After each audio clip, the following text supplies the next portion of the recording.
नमस्ते। हमारे राजस्थान में एक महान संत हुए डोंगरपुरी जी महाराज। उनकी एक वाणी है। वो वाणी में कहते हैं कि भाकर डोंगर तिरेलो उतरियो, आयो नगर बाजार, मारा सतगुरु पासो वारियो, चढ़ाइयो दसवें द्वार। मेरो प्रेम रो मेरो भाव रो, मेरो है सतगुरु जरा नाम रो। इसमें ये उल्टी वाणी है कि भाकर डोंगर वो तो ये है हमारा शरीर का जो सहस्त्रार है वो भाकर डोंगर है। भाकर डोंगर सहस्त्रार में परमात्मा विराजमान है। हजार पंखुड़िया का कमल के ऊपर परमात्मा विराजमान है और हजार पंखुड़ियों में अमृत भरा हुआ है, शक्ति भरी हुई है, वो प्राण ऊर्जा भरी हुई है। कुंडलिनी का जो राज है वो है सहस्त्रार। तो इसमें ऐसा होता है कि योगी जो होता है या कोई भी नॉर्मल इंसान होता है जो गर्भवास करता है तो उस समय उसकी शक्ति है जो नीचे आ जाती है। शक्ति नीचे आ जाती है और मूलाधार से नीचे बह जाती है। तो डोंगरपुरी जी महाराज ने एक रास्ता बताया है कि इस शक्ति को कैसे ऊर्ध्वगमन करें। तो उन्होंने उनकी भाषा में बताया कि भाकर डोंगर से रेलो नीचे आया। भाकर डोंगर की जो रेलो है, जो शक्ति है वो नीचे आई। भाकर डोंगर से रेलो उतरी हो, आयो नगर बाजार, मूलाधार में आ गया। मारा सतगुरु 500 बारी चढ़ाई 10वें द्वार। तो उन्होंने बोला कि मेरे गुरु महाराज ने उस शक्ति को भाकर डोंगर से जो नीचे आई मूलाधार में, तो मेरे गुरु महाराज ने उस शक्ति को वापिस ऊपर चढ़ा दिया। भाकर डोंगर तिरेलो उतरी आयो नगर बाजार, मारा सतगुरु 500 बारी चढ़ाई 10वें द्वार।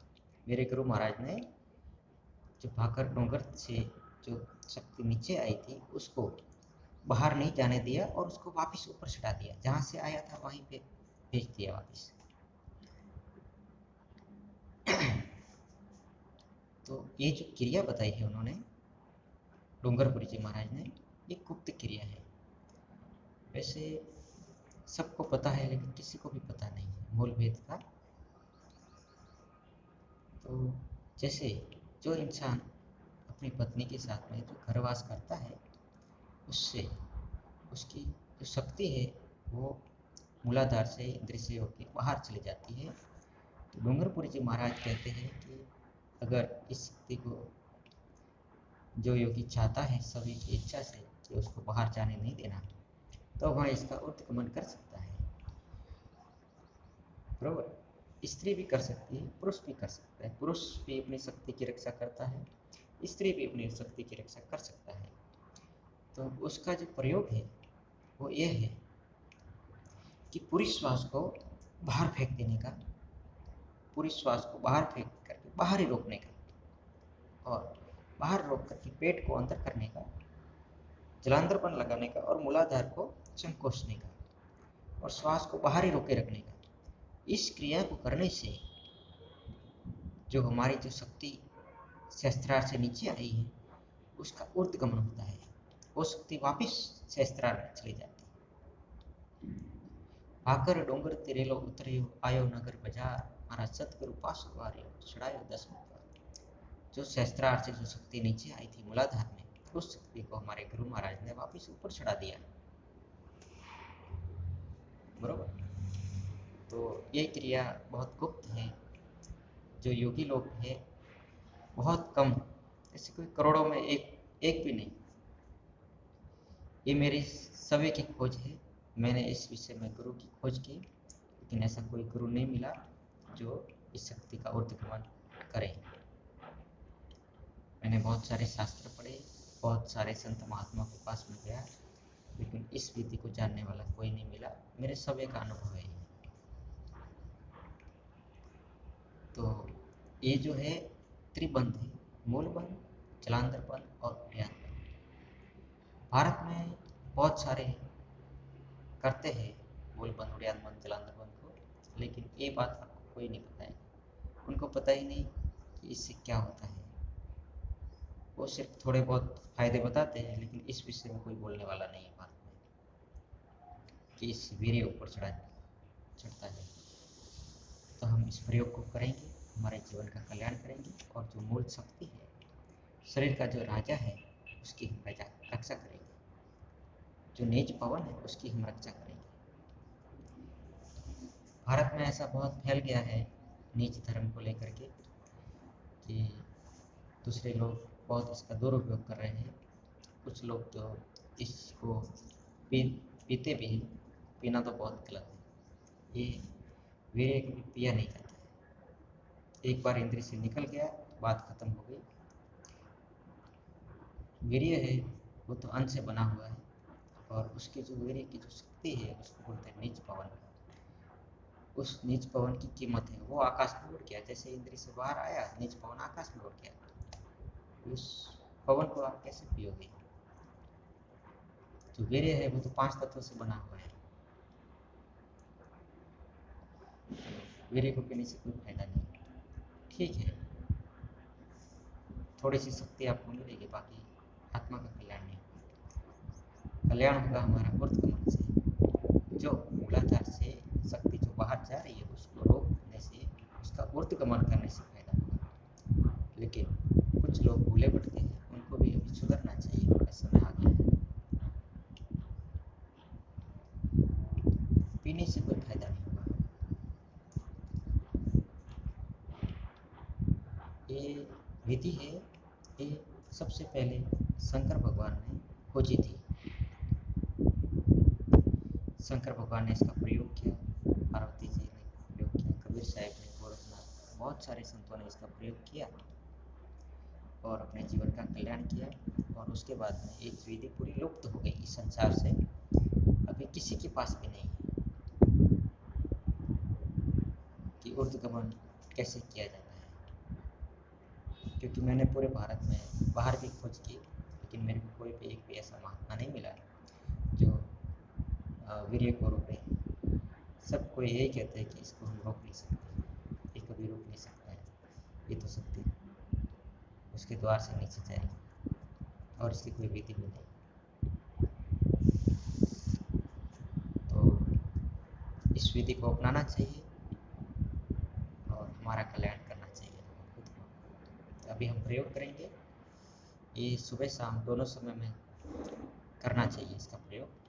सुबह पेट पूरा साफ हो जाए उसके बाद में, और शाम को भोजन से पहले 1-1 घंटा करेंगे तो वो योगी सिद्ध बन जाएगा। उसका मूलाधार सिद्ध हो जाएगा, उसकी प्राण शक्ति ऊर्ध्वगमन हो जाएगी, उसका छठ चक्र, सारे के सारे चक्र उसके खुल जाएंगे। जो योगी वीर्य की रक्षा करेगा, जो प्राण शक्ति की रक्षा करेगा, उसका ही छठ चक्र खुलेगा। बाकी जो वीर्य नीचे गिरता रहेगा, उसका कुंडलिनी शक्ति कभी जागृत नहीं होती। वीर्यवान की जागृत, ब्रह्मचारी की कुंडलिनी जागृत होती। ब्रह्मचारी खंडित हो जाएगा तो उसकी कुंडलिनी कभी जीवन भर में जागृत नहीं होगी, उसको पता ही नहीं पड़ेगा कुंडलिनी क्या है। तो अभी हम प्रयोग करेंगे और हमारे जीवन में अनुभव करेंगे।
तो ये विधि बहुत प्राचीन है ऊर्ध्वगमन की, हमारी जो शक्ति है उसकी ऊर्ध्वगमन करने की विधि।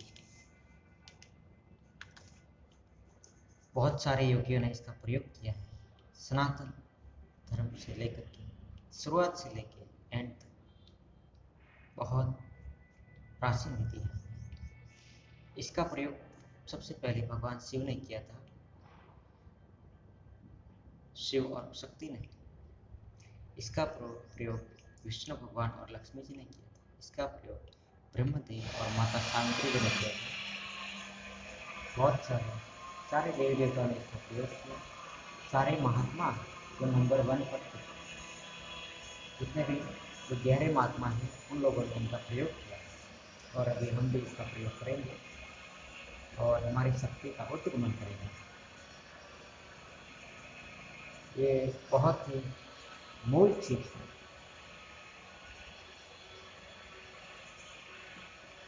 जो योगी अपनी शक्ति की ही सवय रक्षा न करे, वह दूसरी तो बात क्या करना है, दूसरी तो रक्षा क्या करेगा। अपनी सवय की शक्ति की जो योगी रक्षा करता है वह पहला योग है। उसके बाद दूसरे की बात है। सवय की ऊर्जा का ही रक्षा न करेगा तो दूसरे की तो कैसे कुछ दे सकता है, दे सकेगा दूसरे को। पहले तो सवय का कल्याण करना होगा, उसके बाद दूसरे की बात।